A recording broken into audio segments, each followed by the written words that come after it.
Welcome to Plus One Exam Package, Part 24. Questions from problems and questions from elasticity. അപ്പോൾ ആദ്യം ഒന്ന് brief ചെയ്യുന്നു. Stress എന്ന് പറഞ്ഞാൽ ഡിഫോമിങ് ഫോഴ്സ് ബൈ ഏരിയ. വലിച്ചു നീട്ടുകയോ ലെങ്ത് കുറയ്ക്കുകയോ വോളിയം ചേഞ്ച് ചെയ്യുകയോ ഷേപ്പ് മാറ്റുകയോ ഒക്കെ ചെയ്യുന്നതിനാണ് ഡിഫോം ചെയ്യുക എന്ന് പറയുന്നു. അതിന് അപ്ലൈ ചെയ്യുന്ന ഫോഴ്സാണ് deforming force. That divided by ഈ അപ്ലൈ ചെയ്യുന്ന ഫോഴ്സിന് പെർപെൻഡിക്കുലറായിട്ടുള്ള ബോഡിയുടെ ഏരിയ. ഫലത്തിൽ അപ്ലൈഡ് ഫോഴ്സ് ബൈ ഈ ഫോഴ്സ് അപ്ലൈ ചെയ്യുമ്പോൾ അതിനെ റെസിസ്റ്റ് ചെയ്യാനായിട്ട് ബോഡിക്കകത്ത് തിരിച്ച് പഴയ അവസ്ഥയിലേക്ക് വരാൻ വേണ്ടി ഒരു ഫോഴ്സ് ഡെവലപ്പ് ചെയ്യുന്ന that is called restoring force. ശരിക്കും റെസ്റ്റോറിങ് ഫോഴ്സ് ബൈ ഏരിയ ആണ് സ്ട്രെസ്. പക്ഷേ that is numerically equal to the applied force by area.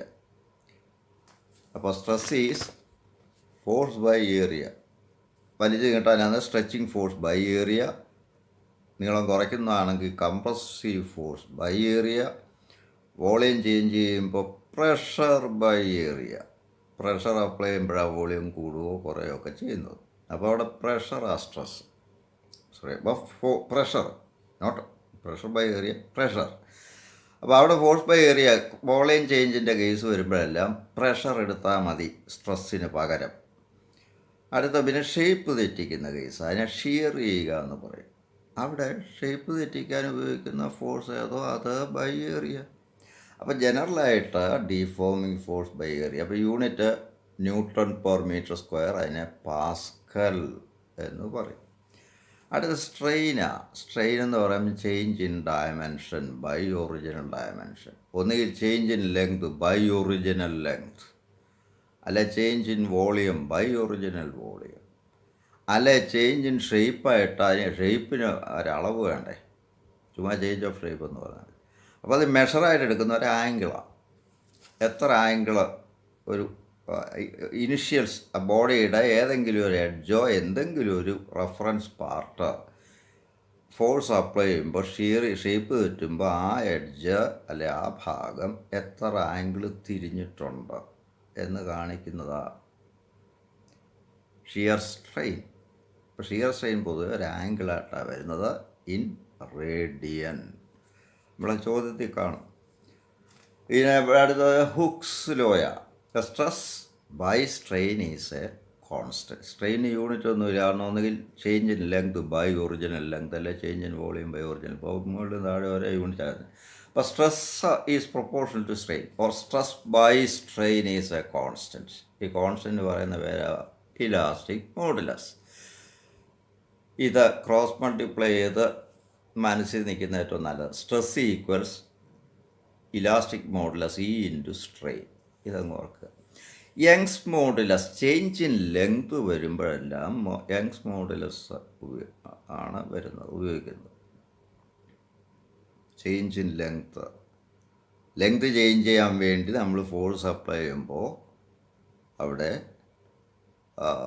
ഉപയോഗിക്കുന്ന മോഡുലസിനാണ്, അവിടെ രംഗത്ത് വരുന്ന മോഡുലസ് ഓഫ് ഇലാസ്റ്റിസിറ്റിയാണ് യങ്സ് മോഡുലസ്. വൈ എന്നതിൻ്റെ സിമ്പിൾ ക്യാപിറ്റൽ ലെറ്റർ വൈ. അപ്പോൾ യങ്സ് മോഡുലസ് പറയുമ്പോൾ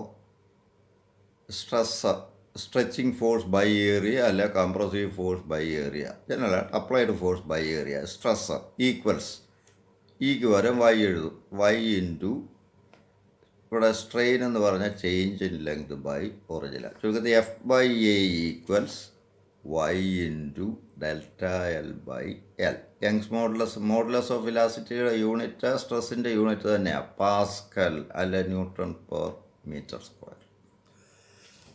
ഇതുപോലെ വോളിയം ചേഞ്ച് ചെയ്യുമ്പോൾ വരുന്ന മോഡുലസിന് ബൾക്ക് ബൾക്ക് മോഡുലസ്. ബൾക്ക് എന്ന് പറഞ്ഞാൽ വോളിയം എന്നാണ് അർത്ഥം. ബൾക്ക് മോഡുലസ് എന്ന് പറയും. ബി പല സിമ്പിൾ ഉപയോഗിക്കും, കെ ഉപയോഗിക്കും, ബി ഉപയോഗിക്കും. ഞാനിപ്പോൾ ഇവിടെ ബി ഇട്ടിരിക്കുന്നു.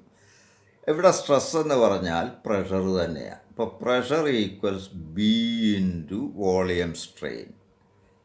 That is P equals B bulk modulus into volume strain is change in volume by original volume. അടുത്ത റിജിഡിറ്റി മോഡുലസ്. ഇതെല്ലാം നേരത്തെ ഒന്ന് പറഞ്ഞാൽ ഞാനൊന്ന് ബ്രീഫ് ചെയ്യുന്നേ ഉള്ളൂ. Rigidity modulus N. അവിടെ shear stress F/A equals shear modulus അല്ലെ rigidity modulus into shear strain. അതൊരു ആംഗിളാണ്, തീറ്റ റേഡിയന് വരും. ഈ 3 ഫോർമുല ഇപ്പോൾ ഒന്ന് അറിഞ്ഞിരിക്കുക. ബാക്കി നമ്മൾ ഡിസ്കഷൻ നടത്തുന്ന കൂട്ടത്തിൽ ഇതുപോലെ വരും. Question number 101. A copper ring of radius small r and area of cross section capital A is fitted into a hard steel rod of radius capital R. Bracketile capital R is greater than small r. What force is developed in the ring if the Young's modulus of copper is y? അതായത് small R radius ഉള്ള ഒരു ring capital R radius ഉള്ള ഒരു റോഡിൽ fit ചെയ്യണം. Small R കുറവാണ്, radius കുറഞ്ഞ ring radius കൂടിയ റോഡിലോട്ട് തല്ലിക്കയറ്റണം. അപ്പോൾ ഇതൊന്ന് റിങ് ഒന്ന് എക്സ്റ്റെൻഡഡ് ആവും. അതിൻ്റെ റേഡിയസ് ഒന്ന് കൂടണം എന്ന് പറഞ്ഞാൽ ഫലത്തിൽ സർക്കംഫറൻസ് കൂടണം. സർക്കംഫറൻസ് പറഞ്ഞാൽ ലെങ്ത്താണ്. അപ്പോൾ ചേഞ്ച് ഇൻ ലെങ്ത് അവിടെ ഉണ്ടാകുക. അപ്പോൾ യങ്സ് മോഡുലസ് ആണ് രംഗത്ത് വരേണ്ടത്. അപ്പോൾ ഈ ഫോർമുല എടുക്കണം. F/A equals y into delta L by L. ഇനി ആ റിങ്ങിൻ്റെ ഒറിജിനൽ ലെങ്ത് എന്ന് പറഞ്ഞാൽ അതിൻ്റെ സർക്കംഫറൻസാണ്. L equals 2πr. Final length ഈ റിങ്ങിൽ ഈ റോഡിൽ ഇത് തല്ലിക്കയറ്റി കഴിയുമ്പോൾ ആ റോഡിൻ്റെ സർക്കംഫറൻസ് ആവണം റിങ്ങിൻ്റെ. അപ്പോൾ റിങ്ങിൻ്റെ ഫൈനൽ ലെങ്ത് എന്ന് പറഞ്ഞാൽ 2π ഇൻറ്റു ക്യാപിറ്റൽ ആർ. എങ്കിൽ change in length final minus initial delta L by L linear strain delta L by L equals L dash minus L by L.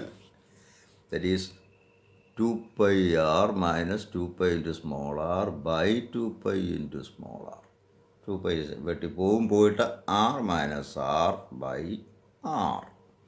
ഇനി ആ ഫോർമുല സബ്സ്റ്റിറ്റ്യൂട്ട് ചെയ്യണം. F/A equals y into r minus r by r delta L by L.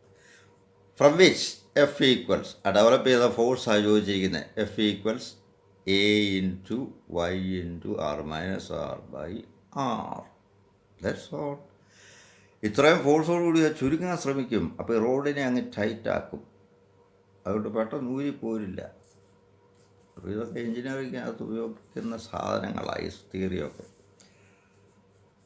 Question number 102. A mass of 1 kilogram is attached to a steel wire of length 1 meter and area of cross section 10 raised to minus 5 meter square. The mass is rotated in a vertical circle at speed 10 radian per second. What is the maximum stress developed in the steel wire? Take acceleration due to gravity. G equals 10 meter per second square. അതിൻ്റെ circular മോഷനും ഇലാസ്റ്റിസിറ്റിയും കൂടെ കയറി വരിക. ഇത് steel wire, അതിൻ്റെ length തന്നിട്ടുണ്ട് 1 meter. ഇതിലൊരു mass കെട്ട് തൂക്കിയിട്ടിട്ടുണ്ട്. എന്നിട്ട് വെർട്ടിക്കൽ സർക്കിളിൽ കറക്കുക. അപ്പോൾ ഇതിലെ മാക്സിമം ടെൻഷൻ എത്ര സ്ട്രെസ് ഡെവലപ്പ് ചെയ്യുമ്പോൾ കമ്പി അപ്പം മുറുകി നിൽക്കും. ഇതിലെ മാക്സിമം സ്ട്രെസ് എത്ര എന്നാണ് ചോദിച്ചിരിക്കുന്നത്. ഈ താഴെ വരുമ്പോഴാണ് കമ്പിക്ക് ടെൻഷൻ ഏറ്റവും കൂടുതൽ. ഇവിടെ വരുമ്പോൾ ഇതിൻ്റെ വെയിറ്റ് താഴോട്ടാണ്. വെർട്ടിക്കൽ സർക്കിളിലല്ലേ അപ്പോൾ ഇതിൻ്റെ വെയിറ്റ് mg താഴോട്ട്, ചരടി സ്റ്റീൽ വയറിനെ മുകളിലോട്ട് ടെൻഷൻ അപ്ലൈ ചെയ്യും, ടി മുകളിലോട്ട്. അപ്പോൾ ഇവിടെ സെൻട്രിപെറ്റൽ ഫോഴ്സ് അത് ഇങ്ങോട്ടാണല്ലോ വരേണ്ടത്, ടുവേഴ്സ് സെൻറ്റർ, mr⍵² അല്ലെ mv²/r.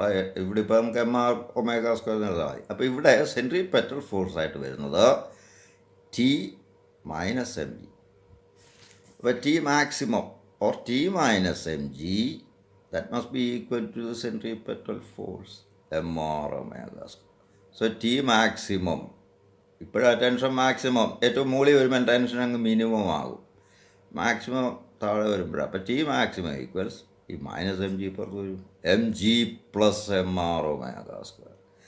That is m is 1 kilogram, ചോദ്യത്തിൽ തന്നിട്ടുണ്ട്. G 10 പ്ലസ് 1 ഇൻറ്റു റേഡിയസ് എന്ന് പറഞ്ഞാൽ ത്രെഡിൻ്റെ നീളമാണ്, അത് 1 മീറ്ററും തന്നിട്ടുണ്ട്, into omega 10 radian per second എന്ന് തന്നിട്ടുണ്ട് ആംഗുലാർ വെലോസിറ്റി. അപ്പോൾ 10 square mr⍵². Answer is 110 newton. എങ്കിൽ മാക്സിമം സ്ട്രെസ് എന്ന് പറഞ്ഞ stress is force by area. ഇപ്പോഴത്തെ ഫോഴ്സ് ടെൻഷനാണ്. അപ്പോൾ T maximum by area, or that is 110 by 10 raised to minus 4, or that is 11 into 10 raised to minus 5. അപ്പോൾ 11 into 10 raised to 6 pascal അല്ലെ newton per metre square. Okay, അതത്രേ ഉള്ളൂ. Question number 103. A solid sphere is lowered to a depth of 1 kilometer in C. Find the fractional decrease in volume of the sphere. Take bulk modulus of the material of the sphere as 10 raised to 10 Pascal and a density of seawater as 1005 kilogram per meter cube. Small g 10 meter per second square. നമ്മളിപ്പോൾ കണ്ടു volume bulk modulus പറയുമ്പോഴല്ല equation pressure equals B into delta V by V. അവിടെ നമുക്ക് fractional decrease in volume ആകാണ്ട് എന്ന് പറഞ്ഞാൽ delta V by V ആണ് ചോദിച്ചിരിക്കുന്നത്. ഇവിടുന്ന് ഡെൽറ്റ വി ബൈ വി എന്ന് പറഞ്ഞാൽ that is P by B. P എന്ന് പറഞ്ഞാൽ സിക്ക് അടിയിലാണ് കൊണ്ടുപോകുന്നത്, 1 കിലോമീറ്റർ താഴ്ചയിലോട്ടാണ്. അപ്പോൾ എച്ച് റോ ജി ഹൈഡ്രോസ്റ്റാറ്റിക് പ്രഷറാണ് അവിടെ വരുന്നത്. H rho G by B, B തന്നിട്ടുണ്ട് 10⁻⁻. അപ്പോൾ H rho G by B.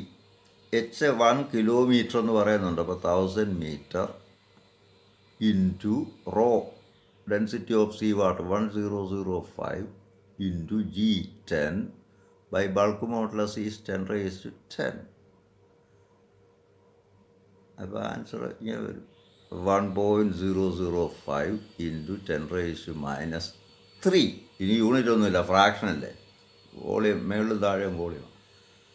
ഇതാ fraction, that is A fractional decrease. 104. A steel rod of area of cross section 10 raised to -2 meter square is clamped to 2 walls as a beam. If the temperature is raised from 30 degrees Celsius 30 to 40 degrees Celsius 40, what force will the rod exert on the walls? Given Young's modulus of steel 2 into 10 raised to 11 Pascal, linear expansivity of steel alpha equals 18 into 10 raised to -6 per Kelvin degree per Kelvin or per degree Celsius. കണ്ടുവന്ന് തന്നെ രണ്ട് വോളിനിടയ്ക്കൊരു beam ഇങ്ങനെ clamp ചെയ്തിരിക്കുക, ഉറപ്പിച്ച് നിർത്തിയിരിക്കുക. അപ്പോൾ ചൂടാകുമ്പോൾ ഈ ബാറൊന്ന് നീളം കൂടും. അപ്പോൾ ഭിത്തിയെ ചെന്ന് തള്ളും, ഇങ്ങനെ തള്ളി അകത്തും. എത്ര ഫോഴ്സാണ് ഇതുമൂലം ഭിത്തിയെ കിട്ടുന്നത് എന്നാണ് ചോദ്യം.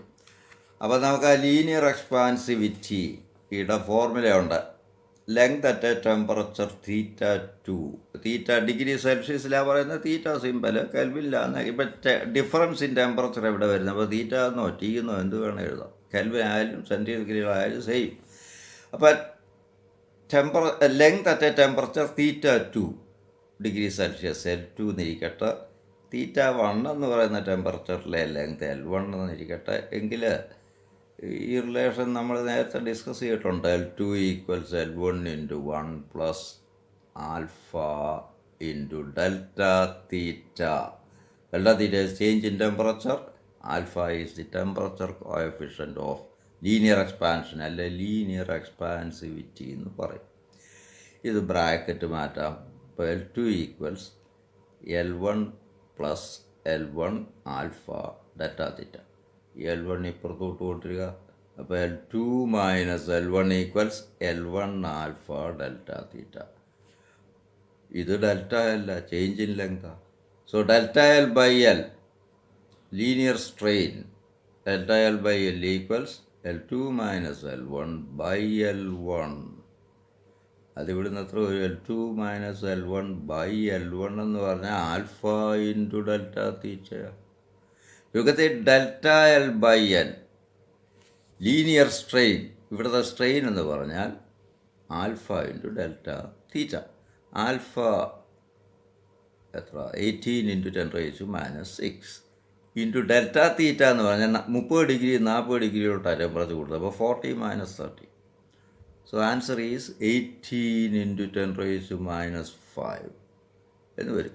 ഇനി നമ്മുടെ പഴയ ഫോർമുല ഉപയോഗിക്കണം. F/A = Y × delta L/L, from which F = A × Y × delta L/L. Area of cross section തന്നിട്ടുണ്ട് 10⁻5 m² തന്നിട്ടുണ്ട്. ഇൻറ്റു Y തന്നിട്ടുണ്ട് 2 × 10⁻11 ഇൻറ്റു 18. ഇതിപ്പോൾ കണ്ടുപിടിച്ചു. 18 × 10⁻5. ഫൈനൽ ആൻസർ ഈ 36 × 10⁴ ന്യൂട്ടൺ. ഇത്രയും ഫോഴ്സോടുകൂടി ചൂട് കാലത്ത് ഈ കമ്പി ഈ ബാറ് ഭിത്തിയെ തള്ളി അകത്തിക്കൊണ്ടിരിക്കും. അപ്പോൾ നല്ല കൽപ്പന ചെയ്തില്ലെങ്കിൽ സിമെൻറ്റൊക്കെ ഇട്ട് പണിയില്ല, കുത്തിയടിച്ച് താഴെ കിടക്കും. അടുത്ത പോസ്റ്റിങ്ങും ഇലാസ്റ്റിസിറ്റിയാണ്. ഇതിൽ നിന്നുള്ള കോൺസെപ്റ്റുവൽ ക്വസ്റ്റ്യൻസും പ്രോബ്ലംസും വരും. Thank you.